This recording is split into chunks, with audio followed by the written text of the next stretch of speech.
Good day. I'm not sure if you can see, but I'm perspiring a little bit. In fact, I'm going to have to take my shirt off. It's warm. It's been humid and grey most of the morning. And then I needed to go to the post office for Richard and I needed to go to the chemist for myself. So I did that in the early afternoon. And by the time I've got down here, which is 3:15, it's pretty warm. When the sun is out, it is really warm. It's quite overcast though. So yeah, this week is definitely going to be a bit of a week of tidying. I've also got a day that I need to be at Vanessa, so I'll be doing that. And that, I think we'll have a chat about that maybe another day, because we're going to be planning the planting up of a heritage orchard at For Earth's Sake Growing Space and Therapy Garden. So that's really quite exciting.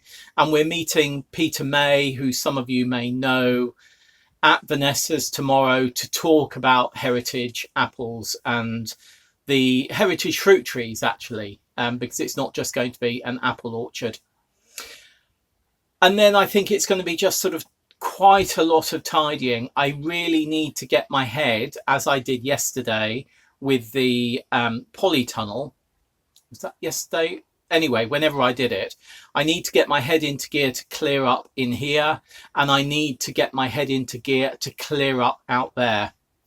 What I have realized is that for whatever reason, I have let a few things get on top of me here by not dealing with them at the most appropriate time. So things like, I brought wooden crates, as you know, down here, and I brought a few things that I found on the roadside down, or I might have taken a whole bag of stones out that I want to put elsewhere on the site. But what I've done is I've just left those stones in the bucket. I haven't dealt with them. I dealt with the taking them out and the weeding that needed to be done and all of that, and put them in a bucket, but I haven't dealt with them from that point. One of the crates that I brought down is sitting next to me here, dismantled, and actually it shouldn't be in the shed. I should have dealt with that several months ago, because what I do know is if I see clutter around me, I create more clutter. It's the way I am, and not, I know you. If you ask Richard that question, he'd say clutter, more than clutter. It's just a mess. But yeah, there are things that I need to get done, and the reason they need to be done is they will immediately show me that the plot is tidier, and that will activate, I think, my brain into accepting that this plot is tidier, and therefore I can get on and do things. And I'm not saying, don't get me wrong, I'm not saying that I've got a whole week's worth or month's work to get done. I don't, but I do need to do tidying. I mean, what's that saying? I can't remember what the saying is. Something about everything has a place and everything being in its place. Well, actually, you know what? If that does, if you can create that, if you can deliver that in your working environment or your home environment, it's true that things are A, easier to find, and B, will get less fogged in your head, or certainly in my head. But what I am going to be doing today is doing more sowing, actually. Doing more sowing. So where we sowed the turnips the other day, I suddenly realised that I've got, half a bed. I've got another half a bed there. And I'm just in time to get some more sowings of beetroot and turnips in. I've also got some parsley seeds, which I can also sow. I've also got some beetroot seeds that maybe I might sow into modules to see if I can plant them out, or shall I do that? I'm not sure. But look, I've got Chioggia seeds, Chioggia beetroot. I've got these avalanche beetroot that I've never ever sown. Did I sow them? Did I sow them earlier in the year? Maybe I did sow them earlier in the year. And I've also got some Goldana turnips. So what I am going to do this afternoon is just weed the rest of that half bed where the turnips went in last week. And I'm going to put several lines of Goldana turnips and these two types of beetroot in. You know, it's quite late in the season, and the weather that we're having at the moment may not be beneficial for these germinating and producing a harvest this year. But you know what? Nothing ventured, nothing gained. So that's exactly what I'm going to do. I think the avalanche seeds, I think I've had these years, so I don't even know if these will germinate. The other two are fresh seeds this year. But if I have some left over, I will keep them till next year. But what I do know is we don't have enough of either the Goldana turnips or the Chioggia beetroot to not buy another packet of each next year.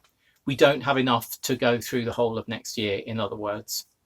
So yeah, I'm going to get on with that. You saw me do that right at the beginning of last week, I think. Or was it on Wednesday? I think it was Wednesday, wasn't it?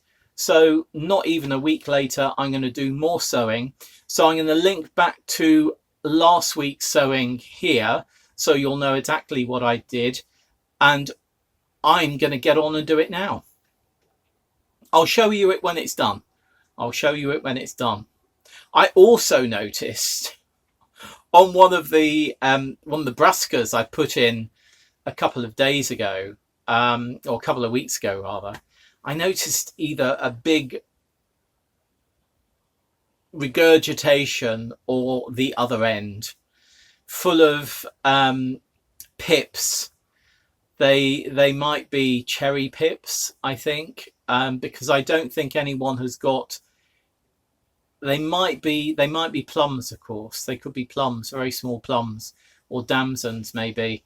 But yeah, I noticed that wasn't a very nice sight. But you know what? That's going to go into the hot bin composter, because that'll sort that out. Right, I am going to get out there now and sow these seeds.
That's those seeds sown. Beetroot avalanche, packet now empty. Turnip Goldana. In fact, there was only enough to do half a row of those. And then the Chioggia beetroot. So those have been sown they've been given a good water, and in about another 20 minutes I'll give them another water, because we want those seeds to swell up and germinate. And it looks as though it's going to be a much drier week than it has been over the past few weeks. So what you must remember to do is, when you have young seedlings like that, is do remember to water them, because at this stage, when they are germinating and they're getting going, they do need good moisture around their roots to be able to establish. Hopefully not enough moisture that slugs and snails will come along and go, dinner. But, that's been much of this year, as we know. So I'm going to leave it there for today's A Week at the Plot, and I'll see you again tomorrow. I think I'm going to be doing a bit with the poppy seed heads tomorrow. Yeah. Bye.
Good day.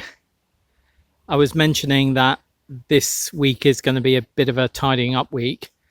And this is the type of thing that I'm talking about. I very often use my trays, like that black tray, to use for weeding. So once I've weeded, I'll put the weeds in there, and then they'll go into one of our compost bins, our perennial weed bin, if it's a perennial weed. But then there's also like that green seed tray and those 4 jars that I was using for something, but I've never quite put them away. And the wheelbarrow here, which needs to sit up on its end so that it drains and it doesn't have water in it. This area here, that bit of wood that is a sort of platform, needs to go into a proper place rather than just there. Then I need to tidy up those troughs, and that trough there as well.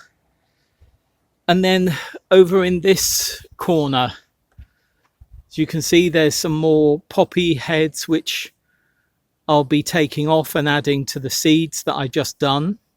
That's quite a nice job of tidying. It's not a bad job of tidying.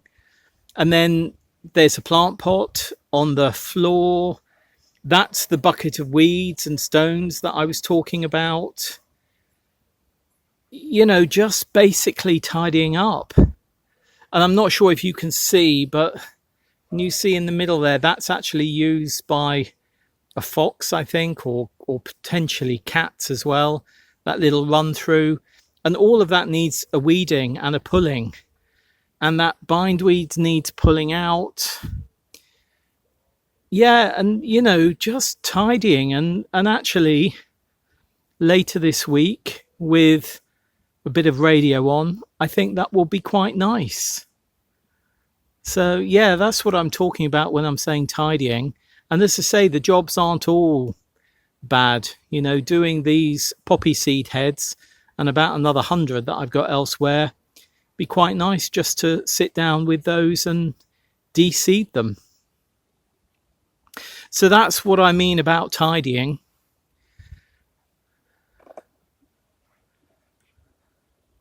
Oh, look, The sunflower's out. I hadn't noticed.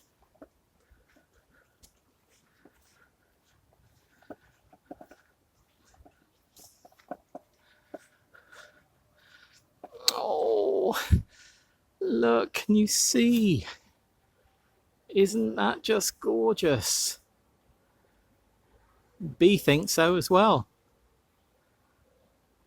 Right, I'm going to leave it there. I'm going to get on with doing more poppy seed heads. Bye.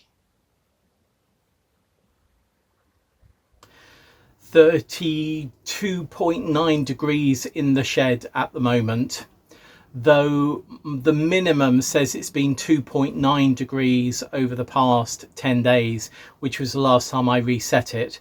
So again, it's another warm day at the plot today. I think it's about 24 degrees. There's a nice breeze, cooling breeze, which you don't get in the shed, but I can't do this outside because it's just so bright. But yes, look, the first cucumber of the season. I'm not going to go on about what an odd year it's been. I'm not.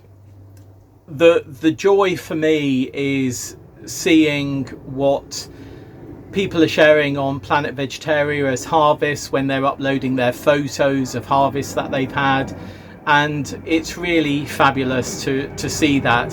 And you know, I mean, I don't look with real envy, but I do look and go, oh, look at that tomato, or oh, look at that bunch of tomatoes. Because yeah, of course, we have none on the plot ourselves this year. But a huge thank you to Linda, who has sent us a beautiful box of organic tomatoes. I think from, I can't remember where the box is actually from. I'll put it below, but full of really lovely red and yellow cherry tomatoes and plum tomatoes and bigger tomatoes. And I even think there's an Amish paste in there. It's the right shape and the right colour, so maybe it's an Amish paste. But thank you so much, Linda, for that box. That is so thoughtful of you. And as I said in my message to you earlier, we're going to be having some of those for supper today. So yeah, what a hot day it is. Doing a few things, but what I'm going to take you back to is a day that I had at Vanessa's yesterday. We had Peter May, who many of you will know as a orchard person, a heritage orchard person in particular, and he has planned and planted many orchards over the year. And we were at For Earth's Sake Growing Space and Therapy Garden yesterday, and we were looking at where Vanessa wants the orchard, the heritage orchard, to be. So Peter May came along and he gave us loads of advice, which was absolutely fantastic. But the first thing that he started doing is where we'd marked out where the trees are likely to be planted. What he started doing was digging a hole which was about 1.5 spit deep of his spade and about twice the width of his spade, and so it was a square, twice the width, twice the length, to basically check out the soil, because where Vanessa is, it can be quite heavy clay soil, and we were quite pleased.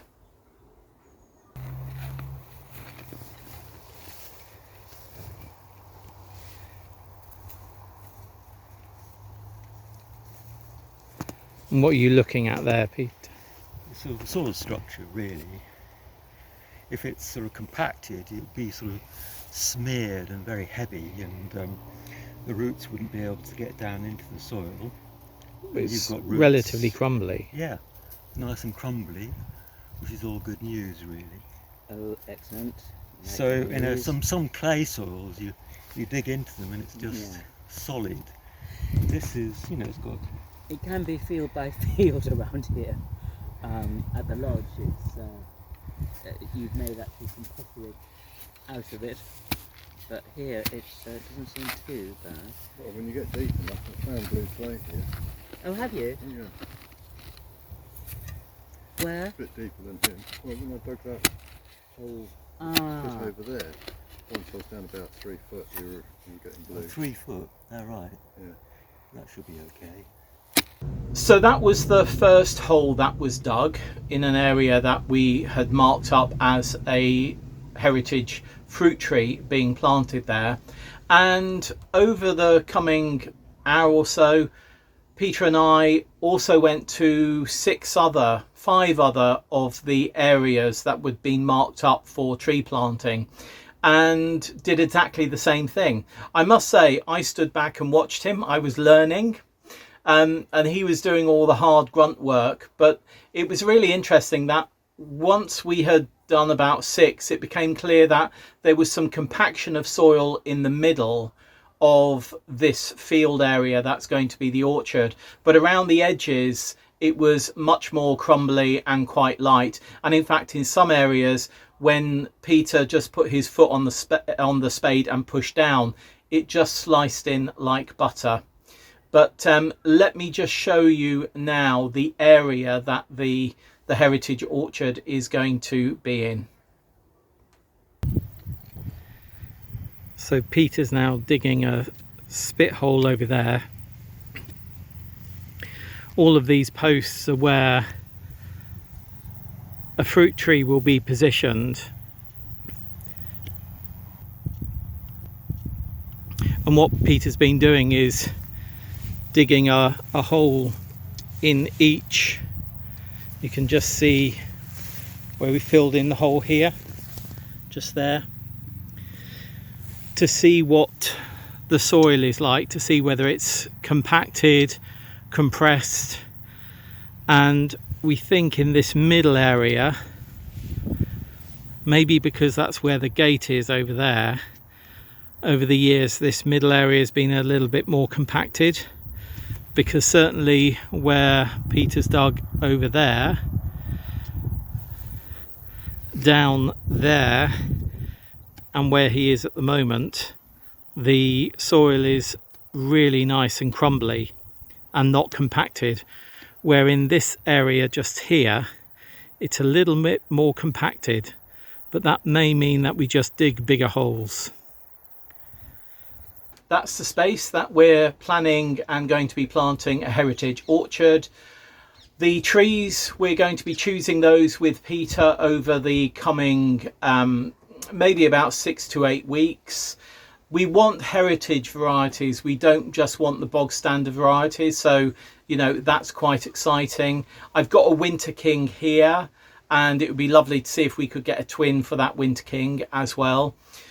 So we're going to be doing that over the coming months, and then we're going to be actually getting the trees, I think around December, early January, and then we're going to be looking at planting those out in mid-January to mid-March, which is during that real deep dormant period.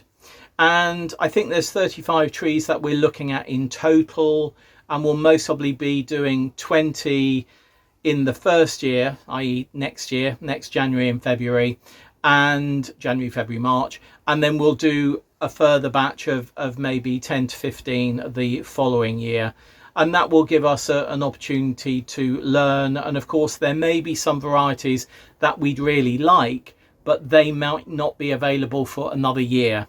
So that's why it's always good to plan ahead when you're planning and planting a heritage orchard.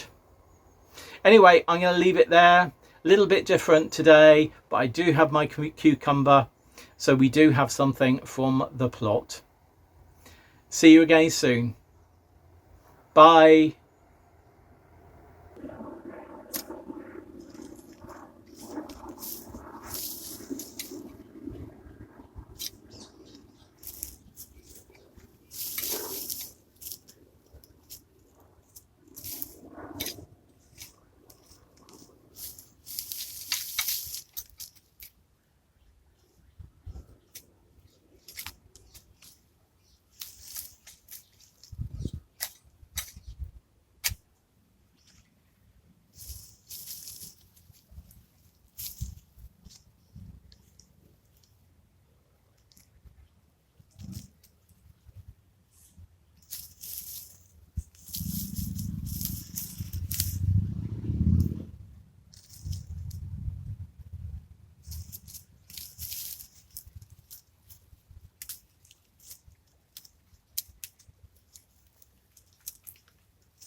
Good day.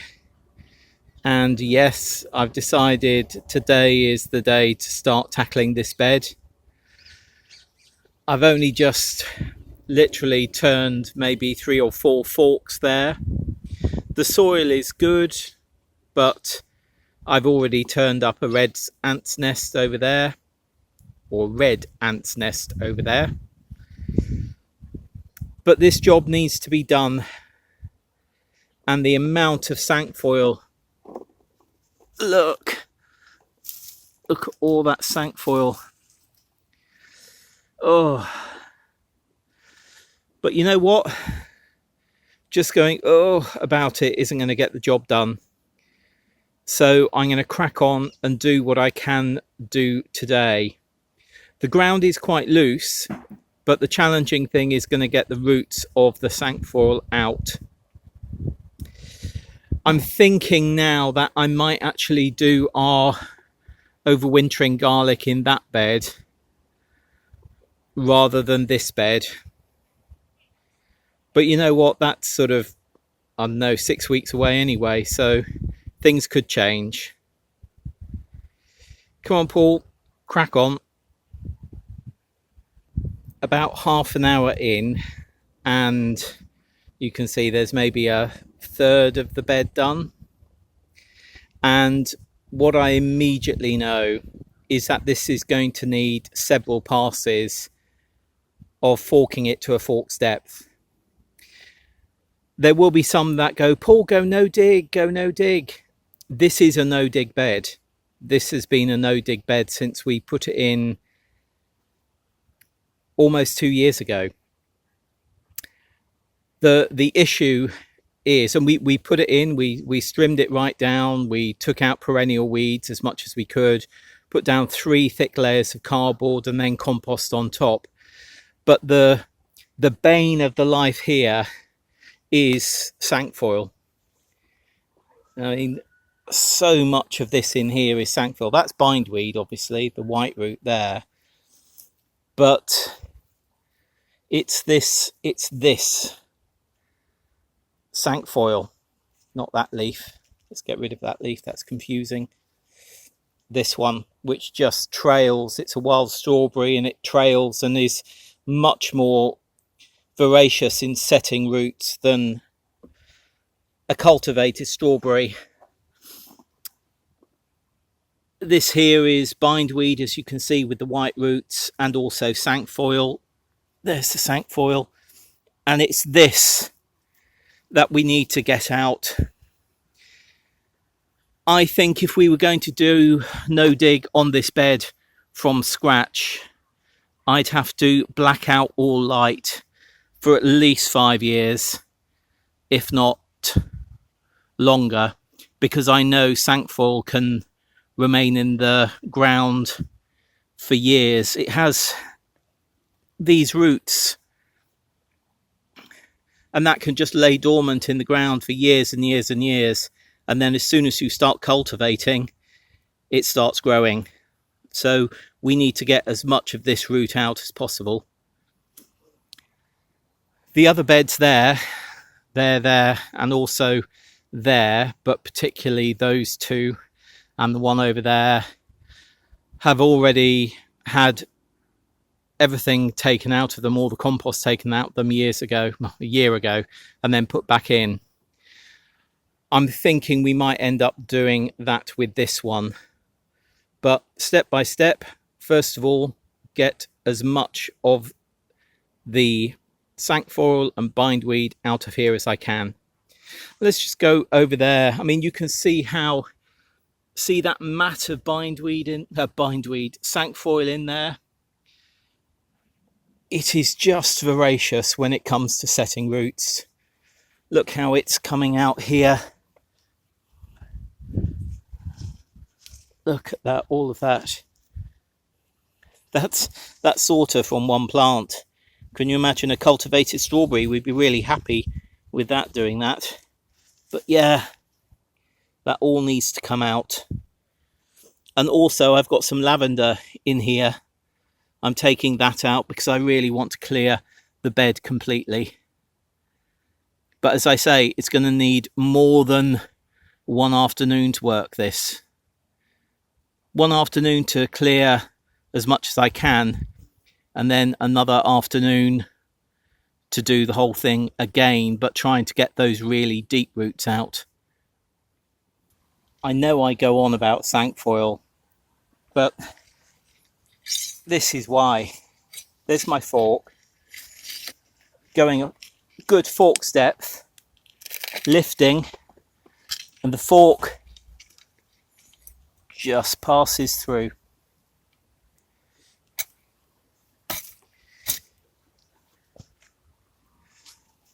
The roots are deep. Let's try. There's another one. You can see that. But here, look. Oh, let's dig some of this away. Another one. Can you see how this is effectively, that's been below soil up to about that level. And then there's this root here. I mean, I know dandelion roots go deep, but that cinquefoil, nightmare.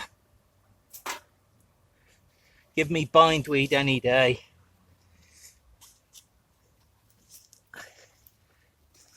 And look, see, there's another one there. This one, I'm not sure if you can see if it's in shot. Yeah, you see it breaks off, and not sure if you can see it's red. So that's living, obviously. There's another one. And it just, yeah, that's got most of that one out. Yeah. I know I go on about cinquefoil, but I go on about it for a reason. This whole bed has had a real forking over to about a fork's depth. And I'm just so glad to have started this job. But it really is just, I think, starting this job.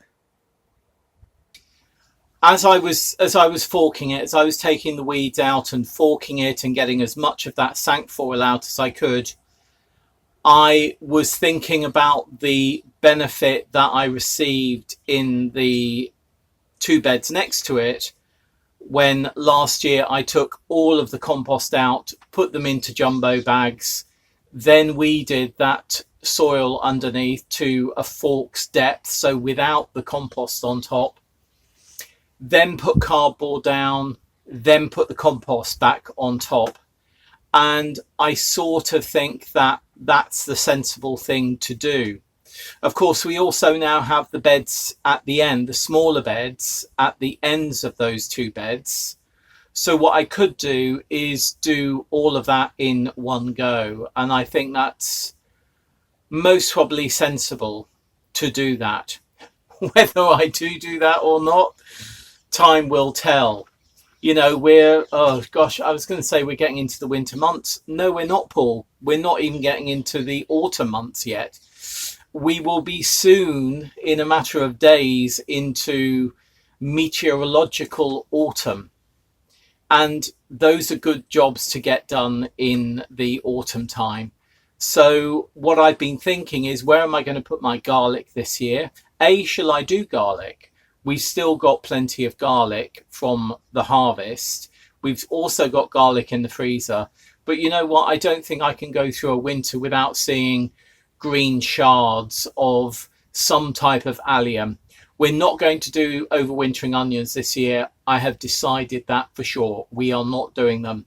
But I think because of that, I'm going to have to do garlic to just see those shards coming through.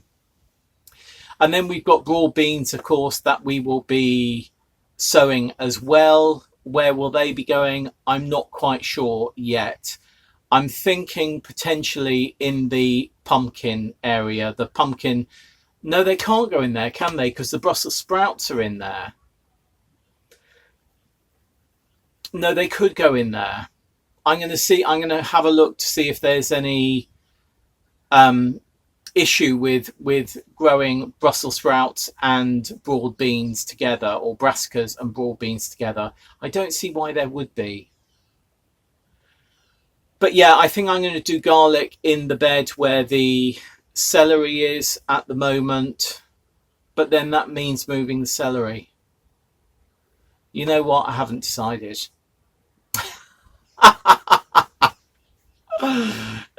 But I mean, you know, this is the thing. You decide something and you think it through, and you may decide to change it. And yeah, so where could I put the garlic? I could put the garlic. Actually, I think I know where I may put garlic. Yeah. Right. Gosh, I've just been waffling for like 3 minutes now, haven't I? I haven't really said. So yes, I think I'm going to do further work. In fact, I know I'm going to do further work on that bed that I've been working on this afternoon. I mean, you know, the issue, as I say, that's an average, I think, cinquefoil root. So this bit here, that usually sits maybe about 3 to 6 inches below the soil. So if that's, let's say, 6 inches below the soil, then the tip down here is, what's that? That's going to be at least 14, 15 inches down. And in this bed here where we've got the brassicas now, I did find a root that went down 1.5 feet. That's the longest cinquefoil root I've ever come across. But I know it's worth doing the work, you know, in the coming months, because if we do that work in the coming months, we're not going to have the cinquefoil coming back quite in the way it has done this year in that bed. And I know why it came back so ferociously in that bed. It was sort of like voraciously and ferociously. That's what I was trying to get together. I know why, and it's not a problem. It's just that I should have got onto it maybe a month or 6 weeks ago. The mangetout and the broad beans there have finished long ago, so actually I could have got onto it sooner, but I didn't, and I'm not going to beat myself up about it. Right, I'm going to go home and have a cup of tea, and I will see you again later in the week for another segment of A Week at the Plot. See you then.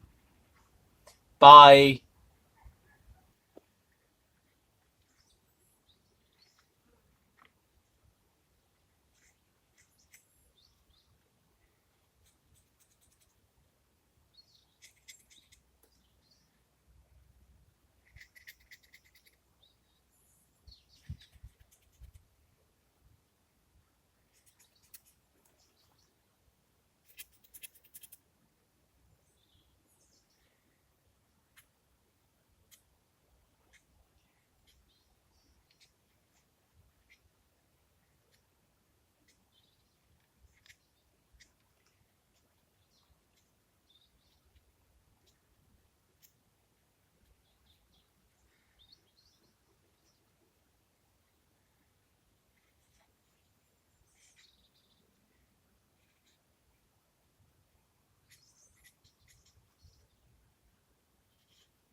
Good day.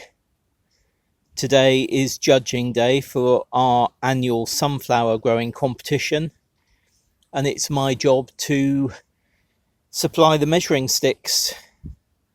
So this one here is 2 foot, marked off in 3-inch increments, but also there's little marks just showing each inch, and this is to measure the head of the sunflower. And then you'll see over here a longer bamboo,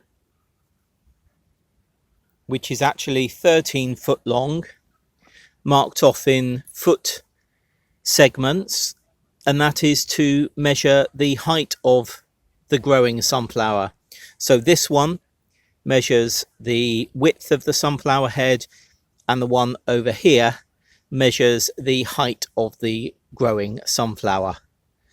Whether we'll need the full 13 feet of this one over here, I'm not sure, but last year we did.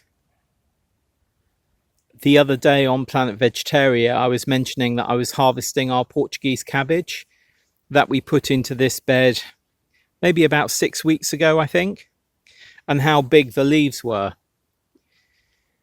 I think you can see that leaf is a span wide, and I would have thought is, well, look, let's measure. That's one hand, 2 hands long. So it's a hand span wide and 2 hands long. And that's how these leaves grow. They're big. So I harvested 2 the other day for us for supper. You can see that one in there is also really big. There's my hand. It's just such a great versatile veg. Look at that one, how big that one is, and that one there. But these over the winter will slow down in their growth, of course, but will still carry on growing, and will reach something like 4 to 5 feet in the spring. You can see here where I took leaves off last or earlier this week.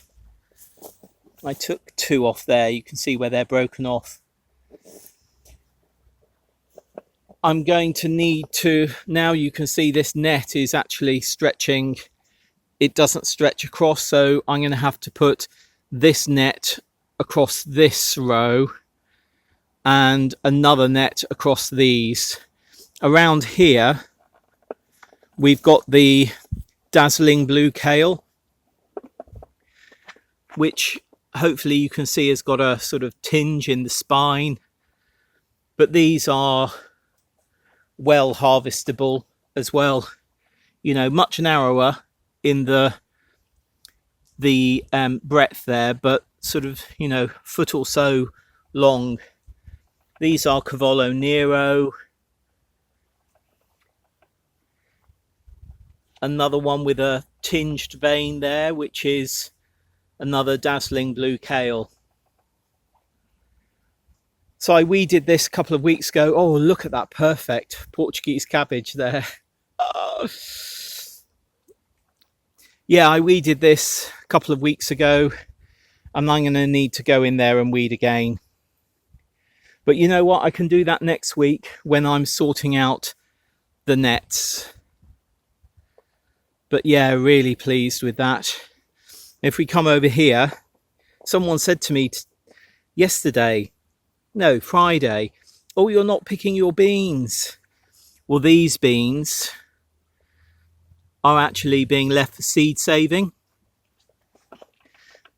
Can you see how I'm not sure if you can. Maybe that's better. Actually, that one in the middle, can you see the seeds fattening up nicely? Just showing a bit of light through. Yeah, so they're doing well, but for seed saving, and that will be for growing for next year, and also hopefully for soups and stews. Our rather Heath Robinson runner bean support is still standing. So again, these are actually, I'm going to be harvesting these demi-sec, semi-dry, and freezing the bean inside for eating, not the actual pod.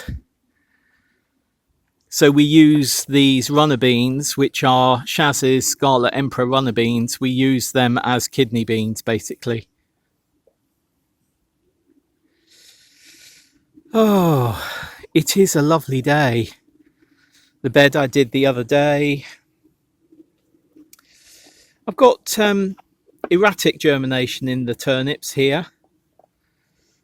You can see where I've sown some really big clumps. I'm not sure if it's erratic or whether the slugs have got in there. I think it may be a bit of both.